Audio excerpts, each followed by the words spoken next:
بسم الله الرحمن الرحيم. إذا السماء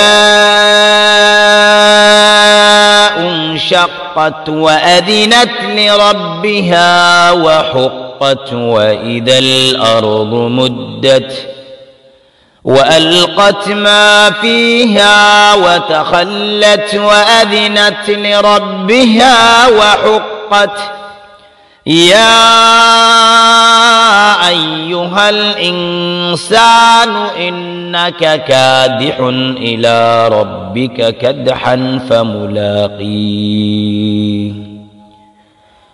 فأما من أوتي كتابه بيمينه فسوف يحاسب حسابا يسيرا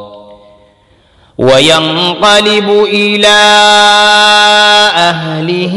مسرورا وأما من أوتي كتابه وراء ظهره فسوف يدعو ثبورا ويصلى سعيرا إنه كان في أهله مسرورا إنه ظن أن لن يحور بلى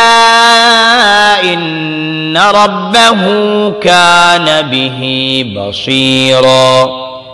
فلا أقسم بالشفق والليل وما وسق والقمر إذ تسق لتركبن طبقا عن طبق فما لهم لا يؤمنون وإذا قرئ عليهم القرآن لا يسجدون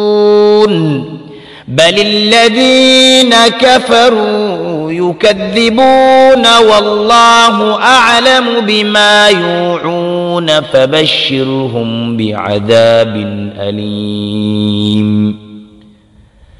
إلا الذين آمنوا وعملوا الصالحات لهم أجر غير ممنون.